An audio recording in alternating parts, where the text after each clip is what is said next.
สบายดีข้าพเจ้าชื่อเดชดัสสุขเสริมมื้อนี้ข้าพเจ้าสิไปเฮ็ดหน้าที่เป็นผู้แปลภาษาของบทฝึกอบรมเกี่ยวกับหัวข้อการอ้างอิงแสงแหล่งข้อมูลข่าวสาร My name is Florence Dat and I am a doctoral researcher at the University of Luxembourg. And today I will be giving a workshop on referencing. This workshop was actually given for the first time by me at the National University of Laos in Vientiane in February 2020. And I am once again going to rely on the same PowerPoint presentation, which I'm going to share right now with you. สวัสดีข้าพเจ้าชื่อ Florence Dat เป็นนักศึกษาปริญญาเอกจากมหาวิทยาลัยลุกเซมบูร์กซึ่งมื้อนี้ข้าพเจ้าขอนำเสนอหัวข้อเกี่ยวกับการฝึกอบรมในหัวข้อเกี่ยวกับการอ้างอิงแสงแหล่งข้อมูลข่าวสารซึ่งจริงๆแล้วข้าพเจ้าก็เคยขึ้นห้องสอนเนาะมาบรรยายในหัวข้อดังกล่าวนี้ในเดือนกุมภาพันธ์2023ที่ผ่านมา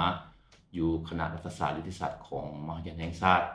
ซึ่งข้าพเจ้าก็สิใช้บทเดียวกันนี้ในนำเสนอหัวข้อในมื้อนี้ So, what is this workshop about? Well, in the legal field, before writing a text, we usually conduct a broad and general research on the topic. And this period is usually called pre-research. During that pre-research period, we read a lot of books, articles, or other written material on the subject.But if it's a very innovative subject, for example, and that there are not a lot of books or articles on the topic, we might want also to delve into the law and the case law. วันนี้ข้าพเจ้าจะขออธิบายเติมหัวข้อในบรรยายในมื้อนี้มีเกี่ยวกับหยังเนาะซึ่งว่าโดยเฉพาะในคุกคีกับกฎหมายแล้วก่อนที่พวกเราจะมีการศึกษาค้นคว้ากฎหมายแล้วพวกเราก็ต้องมีการกะเกียมเนาะซึ่งว่าระยะนั้นการนี้พวกอื่นมาการกะเกียมก่อนการวิจัยทางกฎหมายซึ่งว่าในการวิจัยทางกฎหมายนี้พวกเราก็ต้องมีการค้นหาข้อมูลข่าวสารตามปึ้มตำราตามกฎหมายต่างๆแต่ว่าถ้าว่าบ่มีแล้วพอจะสามารถสอบข้อมูลข่าวสารตามบทความต่างๆหรือบารสารที่เป็นวิชาการ If there is a lack of data, we can also read newspaper or watch TV program or documentaries in order to acquire a broad mainstream knowledge on the topic. And finally,If we want to create data ourselves, we can conduct interviews, either academically, that is really interviewing academic experts on the topic, or we can conduct field interview. For example, if you decide to research and write on the fundamental right to health in your country, you might want to visit and interview members of grassroots organizations or NGOs that are working for in the healthcare system and for the rights of the patients. แต่ว่าถ้าว่ายังขาดข้อมูลก็พวกเราก็สามารถอ่านหนังสือพิมพ์หรือว่าเบิ่งในการทางโทรภาพก็คือสารคดีเพื่อสอบหาข้อมูลเพิ่มเติมแต่ว่าถ้าว่ายังขาดข้อมูลอยู่พวกเราก็มีก็สามารถดำเนินการสัมภาษณ์บ่ว่าจะเป็นการสัมภาษณ์เรื่องหัวเขตการศึกษาบ่หรือว่ามีการสัมภาษณ์อยู่ภาคสนามคือตัวอย่างในกรณีที่พวกเรามีจุดประสงค์อยากศึกษาค้นคว้าในโครงเขตสาธารณสุขพวกเราอาจจะสัมภาษณ์บรรดาพนักงานที่เฮ็ดเวียกอยู่ในองค์การจัดตั้งที่บริษัทรัฐบาลคือ NGO ที่เฮ็ดเวียกในโครงเขตสาธารณสุขหรือเพื่อรับรู้เกี่ยวกับสิทธิพื้นฐานของคนเจ็บ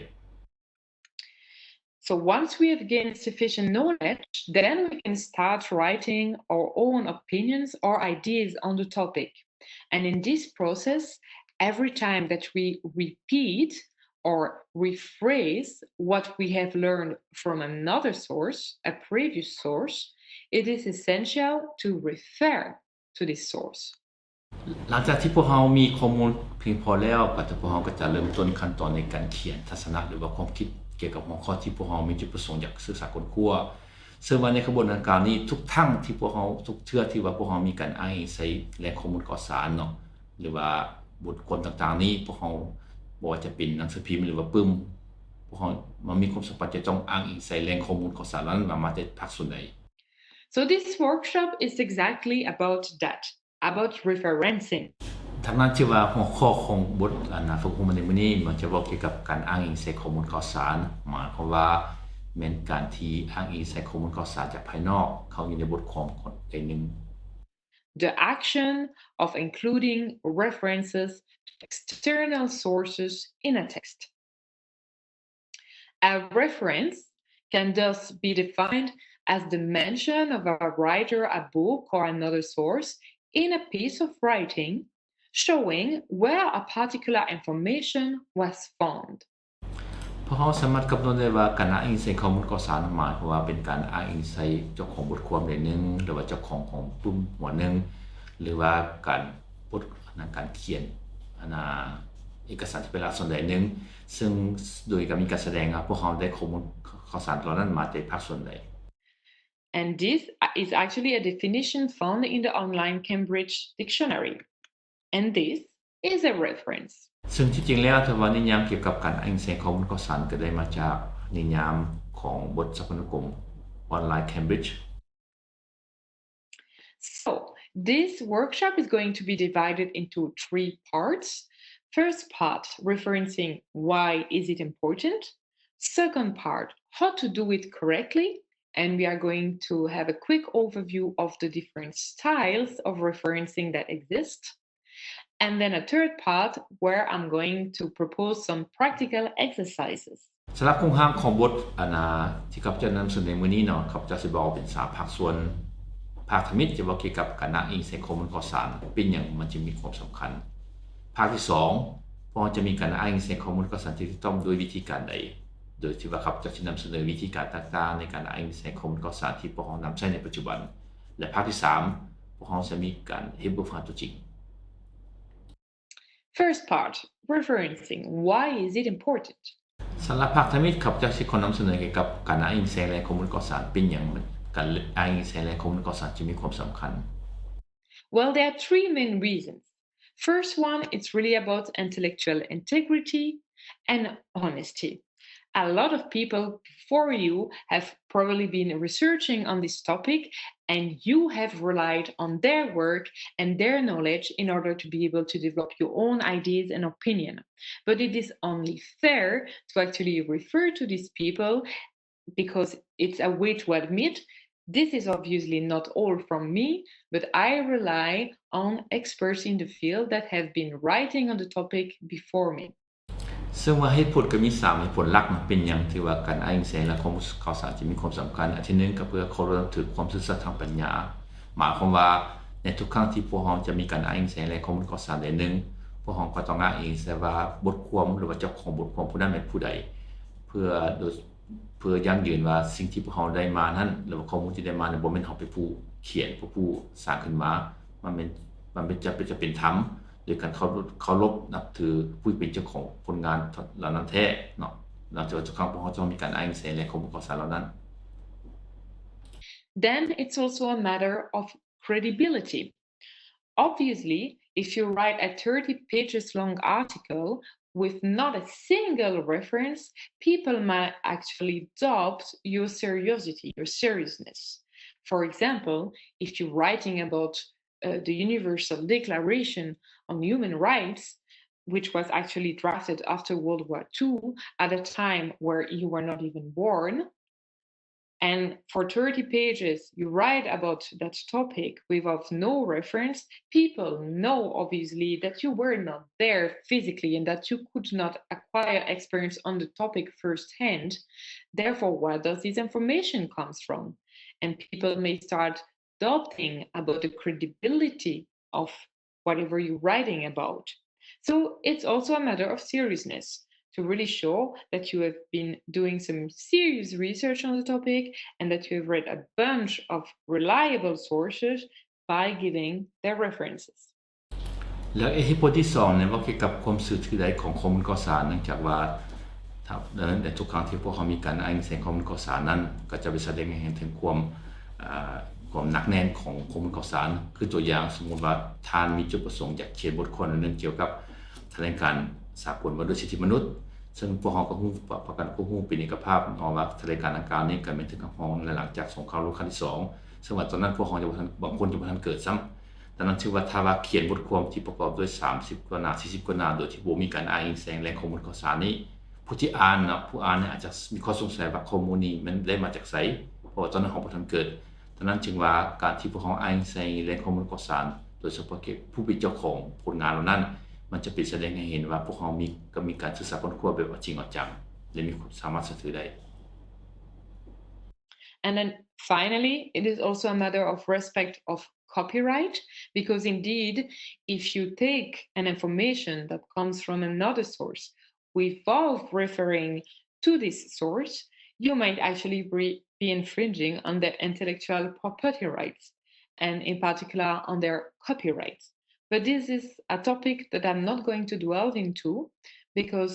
this topic is actually the subject of another workshop. เหตุผลที่2ก็คือว่าการเคารพเกี่ยวกับลิขสิทธิ์หรือว่าทรัพย์สินทางปัญญา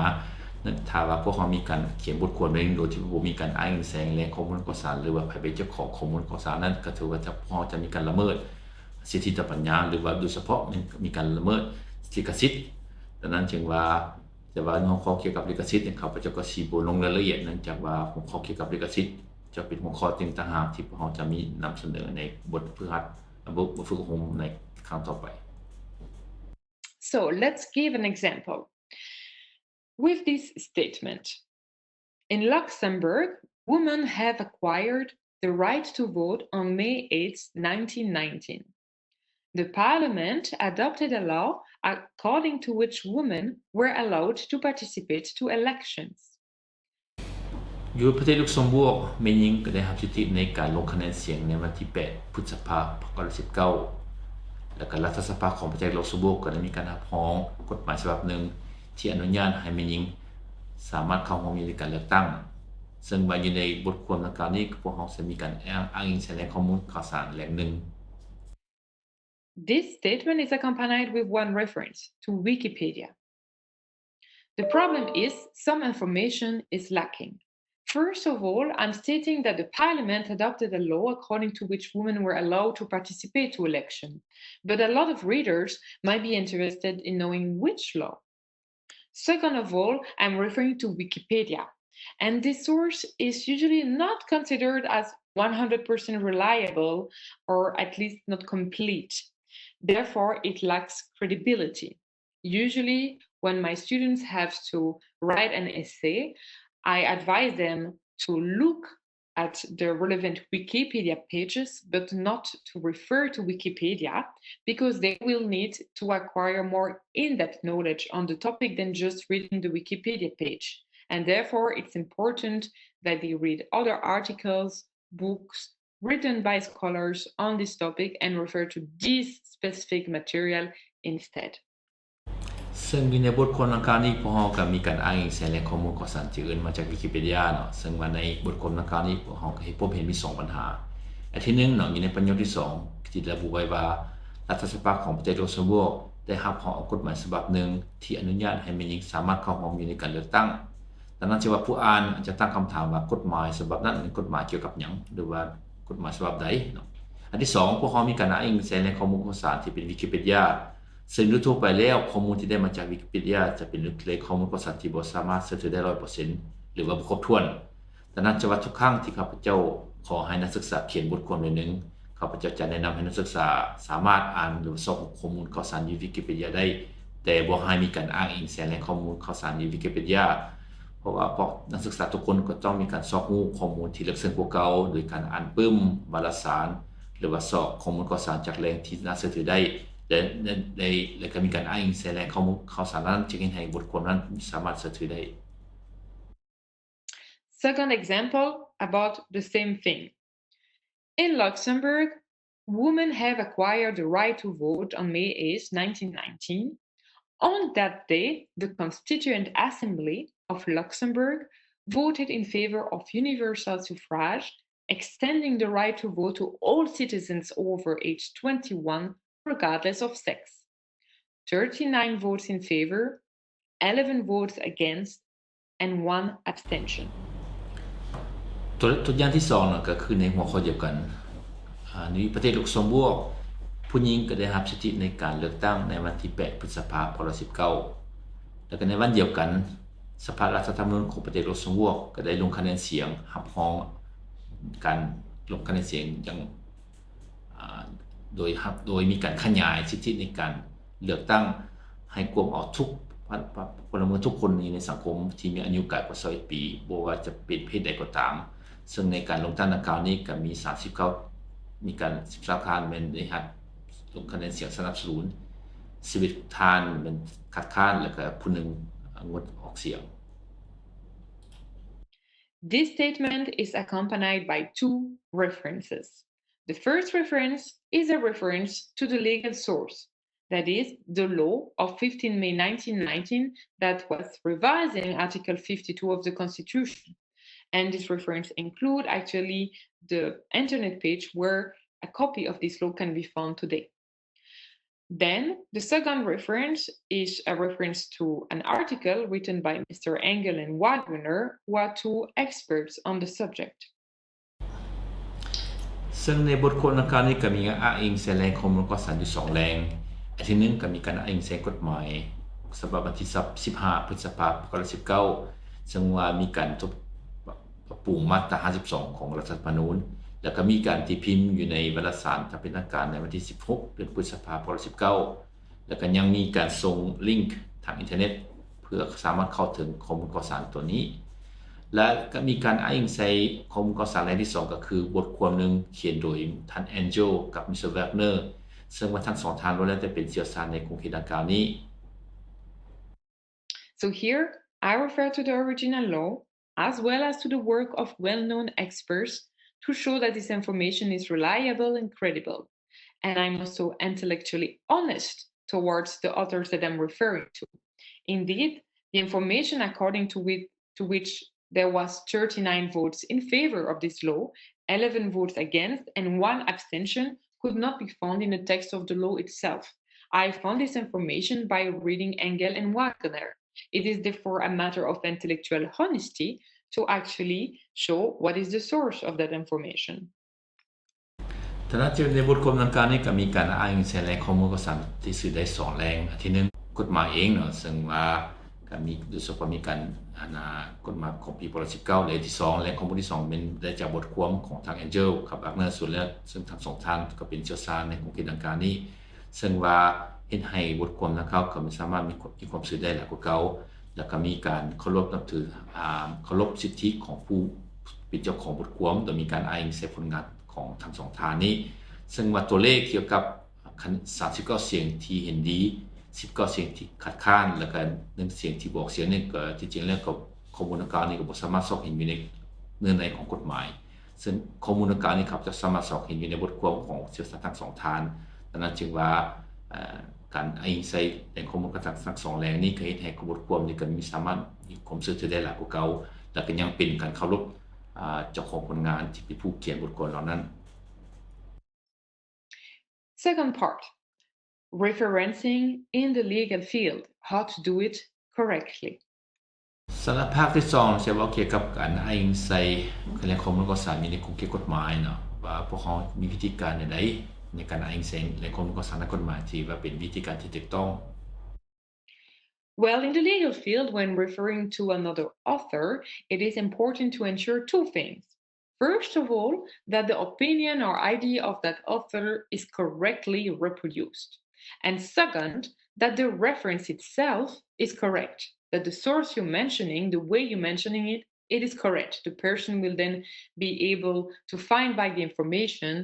if she or he reads you and want to know where does that come from. ในความคิดกฎหมายเนาะในเวลาพวกเรามีการอ้างอิงใส่แหล่งข้อมูลข่าวสารทางกฎหมายแล้วพวกเราจะต้องคำนึงอยู่2ปัญหาที่สำคัญอันที่1มันต้องมีทางประกันว่าทัศนะหรือแนวความคิดของเจ้าของผลงานนั้นจะมีการเอาคืนอย่างถูกต้อง 100% อันที่2ก็เว้าเกี่ยวกับอ้างอิงใส่แหล่งข้อมูลข่าวสารนั้นต้องมีปฏิบัติถูกต้องหมายความว่าต้องมีการอ้างอิงว่าใครเป็นผู้เขียนบทความนั้นได้มาจากบท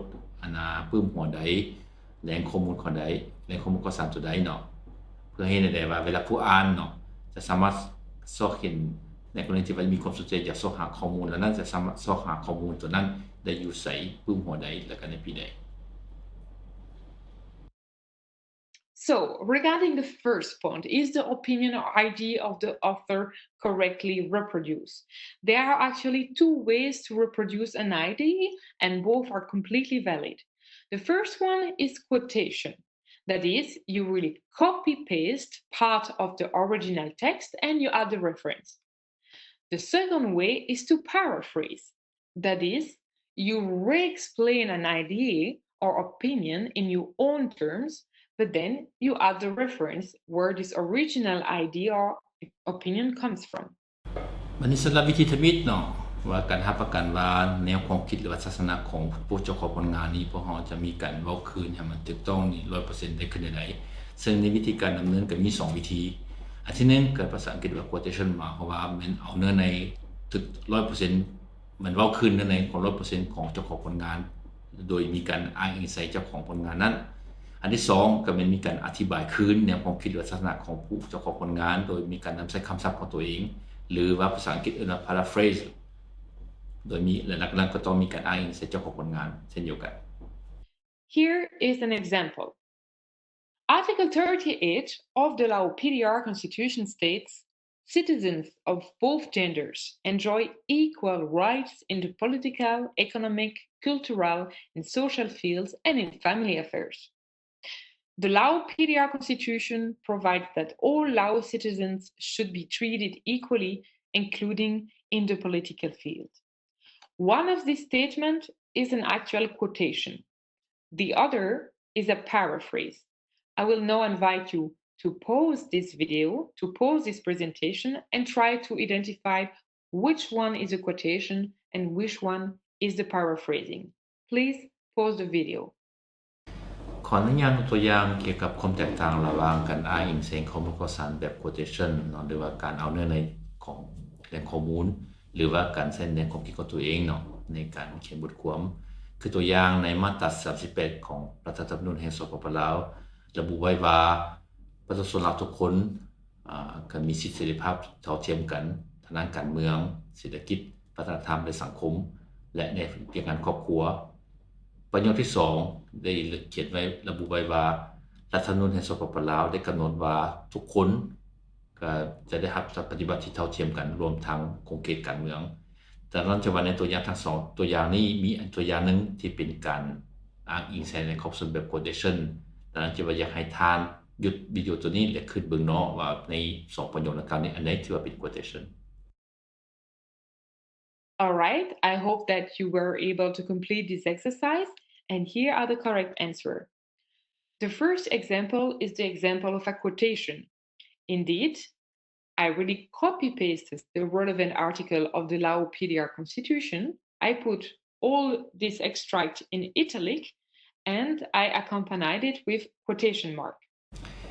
ก็หวังว่าทานกสิสกีซอกเห็นเนาะว่าประโยคใดที่ว่าเป็นการอ้างอิงแสงข้อมูลข่าวสารที่ลักษณะใช้ในวงยืมเนาะหรือว่า quotation ภาษาอังกฤษซึ่งว่าข้าพเจ้าขออนุญาตเฉลยเลยเนาะถือว่าในตัวอย่างดังกล่าวนี้ถือว่าประโยคทมิตถือว่าเป็นการอิงใส่ข้อมูลข่าวสารที่มีการเขียนใส่วงยืมเนื่องจากว่าข้าพเจ้าก็ได้เอาในดังกล่าวนี้จะถอดมาจากเนื้อในของรัฐธรรมนูญสปป.ลาวมาตรา38โดยมีการเขียนตัวเอียงแล้วเอาเนื้อในดังกล่าวนี้เขียนอยู่ในวงยืม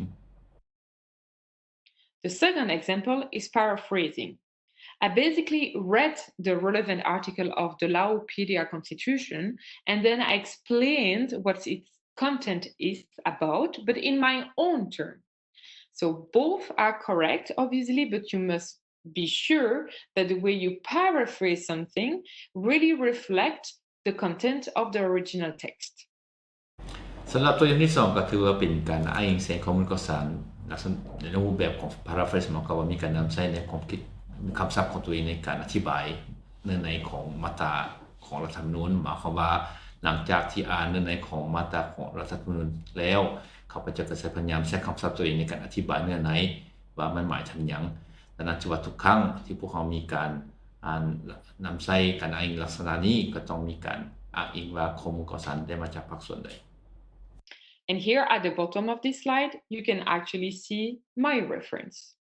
ซึ่งวันนี้ในตอนท้ายของสไลด์ดังกล่าวนี้ก็สิเห็นเนาะข้าพเจ้าก็ระบุว่าข้าพเจ้าได้เอาข้อมูลดังกล่าวนี้จากมาตรา38ของรัฐธรรมนูญแห่งสปป.ลาวเป็นบทอ้างอิง So the second thing that we have to look into, as I just mentioned, is the reference itself correct? It is indeed very important to be accurate and complete when writing references so that the readers can find by this source the information. So, for example, if you refer to a book, you obviously have to state the name of the author, the book title, the editor, the year of publication, and also the page number where the reader can find the information you're referring to.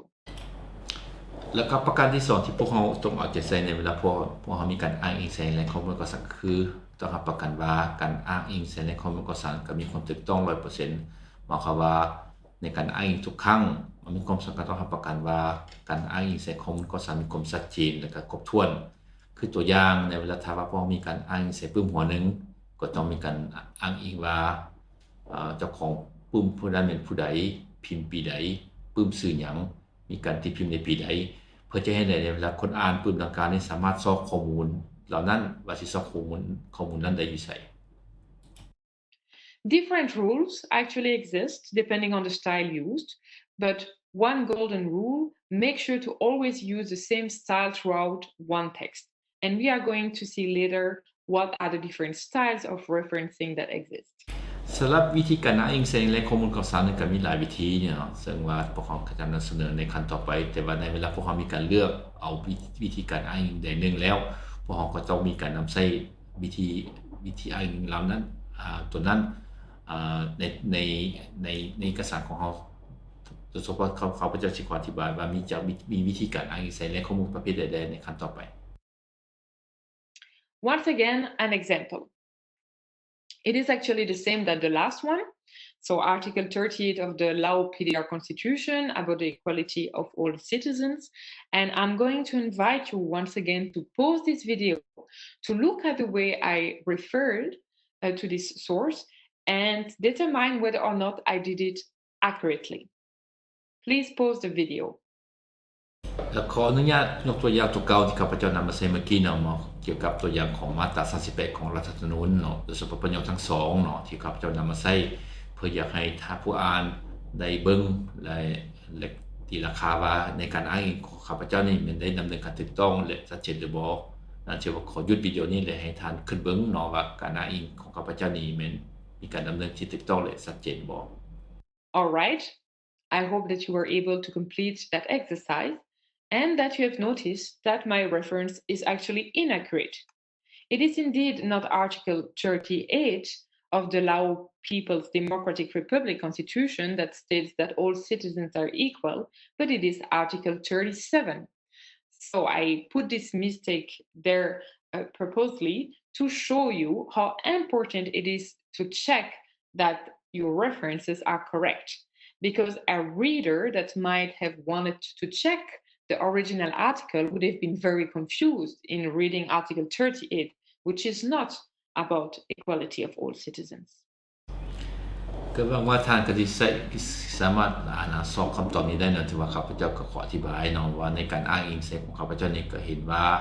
มันบ่มีความชัดเจนเนาะคือตัวอย่างเกี่ยวกับมาตรา38เนาะหลังจากที่ข้าพเจ้าได้กวดสอบเบิ่งขึ้นแล้วก็เห็นว่าที่จริงแล้วในรัฐธรรมนูญของสหรัฐมันบ่แม่นมาตรา38ที่ว่าถึงเกี่ยวกับความเสมอภาคระหว่างหญิงระหว่างพลเมืองของเราทั้งหมดที่จริงเป็นมาตรา37ดังนั้นทุกครั้งที่พวกเรามีการอ้างอิงแสดงข้อมูลข่าวสารพวกเราก็จะมีการตรวจสอบคืนเนาะเพราะว่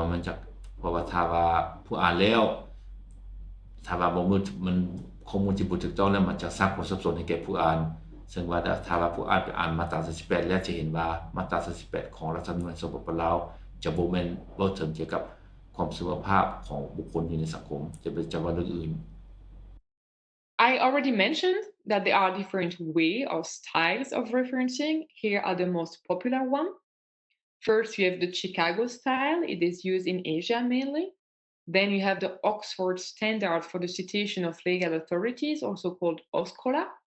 and it is used in Europe mainly.Then you have the Harvard style, which is used in the US mainly. You also have two styles that have been created by well-known association.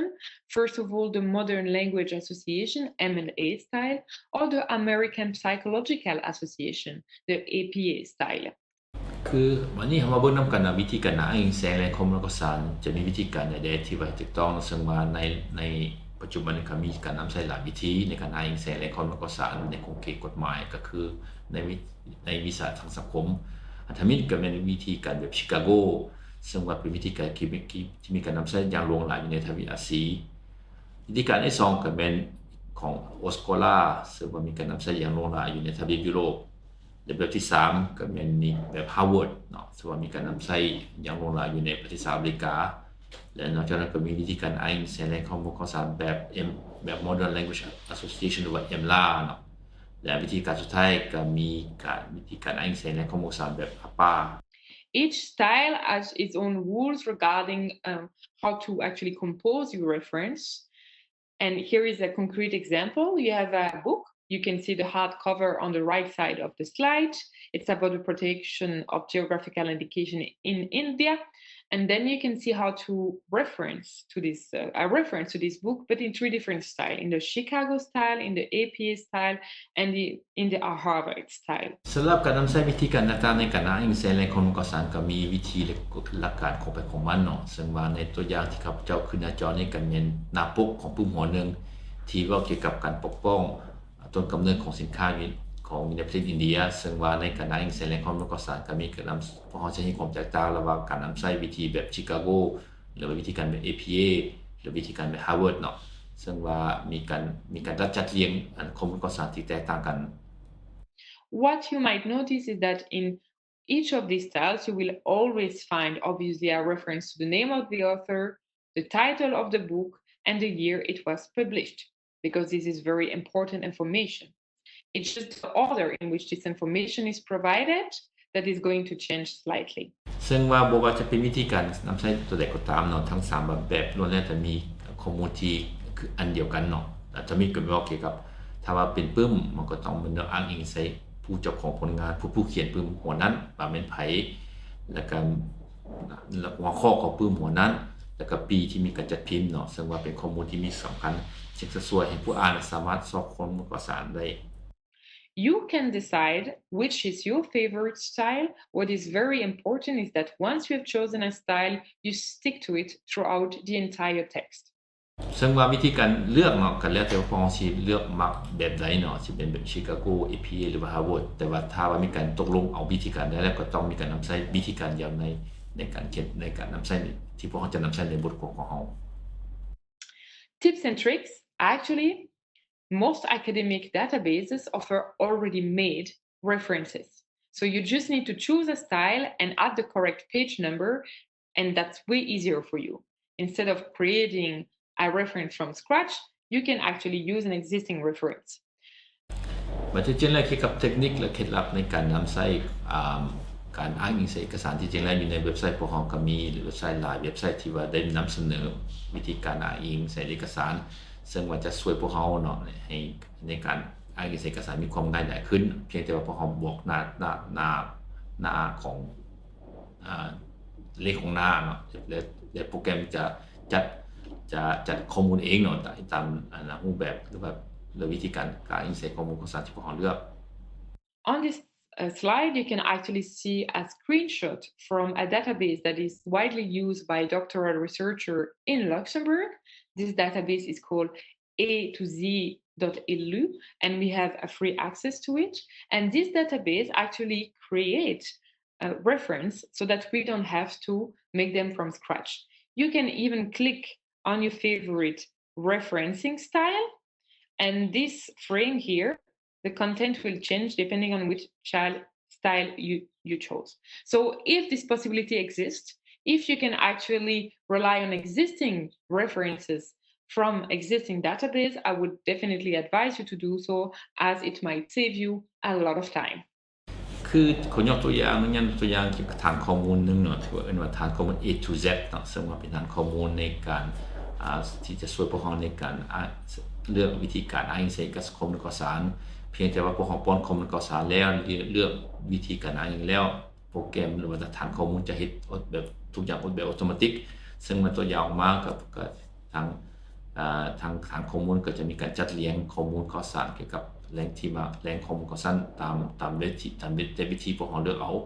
อันนั้นจะว่าถ้าว่าในจุดนั้นถ้าว่าพวกเราก็มีแหล่งข้อมูล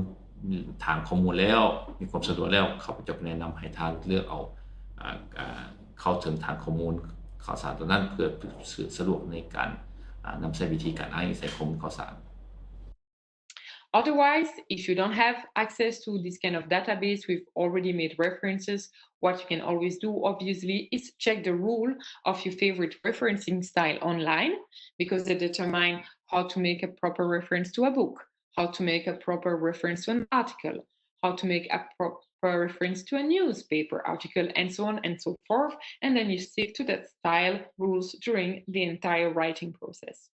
ส่วนนอกจากแล้วถ้าว่าพวกเราบ่อยากใช้นำใช้ฐานข้อมูลข่าวสารที่มีในปัจจุบันแล้วพวกเราก็สามารถเข้าไปอ่านในข้อมูลเนาะโดยเฉพาะในการนำใช้วิธีการต่างๆในการอ้างอิงข้อมูลข่าวสารแล้วว่าพวกเราในเวลาพวกเรามีการอ้างอิงใส่บทความพวกเราจะมีวิธีการคือใดในเวลาพวกเรามีการอ้างอิงใส่ปึ้มเนาะจะมีวิธีการอ้างอิงใส่คือใดเนาะ